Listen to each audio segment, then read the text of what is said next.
Welcome to our ஆன்மீக களஞ்சியம் channel. இன்னைக்கு நம்ம பார்க்க போகிறது தெய்வத்தின் குரல் 5ஆம் பாகம் 4ஆம் அத்தியாயம் ஸ்ரீ சங்கர சரிதம். அதில் காசி வாசத்தில் வைதிக மத பிரச்சாரம். நம்முடைய தேசத்திற்கே மகாச்சேத்திரமாக இருப்பது காசி. அது மட்டுமில்லாமல் பண்டித ராஜதானியாகவும் ஆதியிலிருந்து இருந்து வந்திருக்கிறது. தேசத்தில் உள்ள அத்தனை மதங்களைச் சேர்ந்த பண்டிதர்களும் அங்கே இருப்பார்கள்.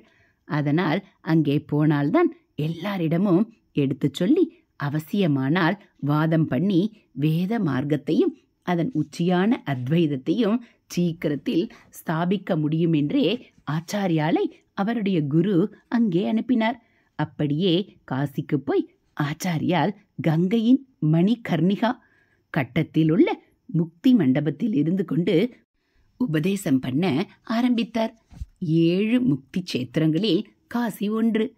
முக்தி சேத்திரம் மோக்ஷபுரி என்றால் அங்கே மரணமடைந்தால் யாரானாலும் மோட்சத்திற்கு போய்விடுவார்கள் என்று ஐதீகம்.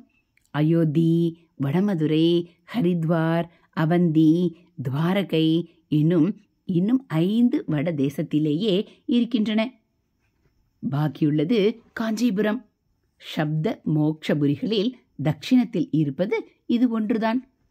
முக்தி தரும் நகரேலில் முக்கியமாம் கச்சி என்று ஸ்ரீ வைஷ்ணவ ஆச்சாரிய புருஷரான வேதாந்த தேசிகர் சொல்லி இருக்கிறார். காசி மாதிரியே காஞ்சிபுரத்திலும் முக்தி மண்டபம் என்று இருக்கிறது. புரியிலும் புரி ஜெகநாத்திலும் முக்தி மண்டபம் உண்டு. கங்கை கரை முக்தி மண்டபத்திலிருந்து உபதேசத்தை ஆரம்பித்த ஆச்சாரியால் காஞ்சிபுரத்துக்கு வந்தபோது முதலில் சர்வ தீர்த்தக்கரை முக்தி மண்டபத்தில்தான் தங்கினார். அதனால் இப்போதும் வியாச பூஜை என்று காமாட்சி கோயிலில் உள்ள ஆச்சாரிய பிம்பம் அங்கு எழுந்தருளிவிக்கப்படுகிறது.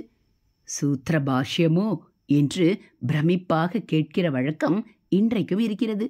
அன்றைக்கு அதை ஆச்சாரியாலே உபதேசித்தார் என்றால் எப்படி இருந்திருக்கும்? அங்கம், வங்கம், கலிங்கம் என்றுள்ள 56 தேசத்து பண்டிதர்களும் காசியில் ஆச்சாரியால் உபன்யாசத்தை கேட்டார்கள்.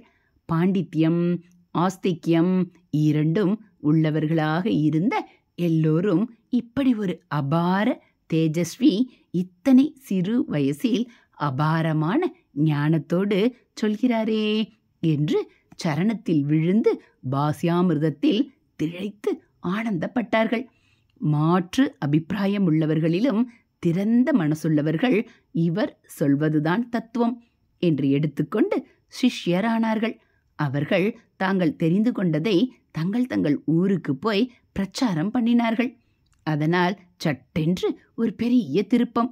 நம்முடைய மதத்துக்கு பெரிய மறுமலர்ச்சி ஏற்பட்டது.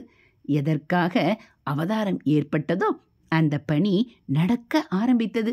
இப்போது ஹிட்லரிடம் ஊராக தேசமாக தடதடவென்று விழுந்து கொண்டிருக்கவில்லையா? அப்படி 56 தேசங்களும் ஆச்சாரியால் காலில் விழ ஆரம்பித்தன.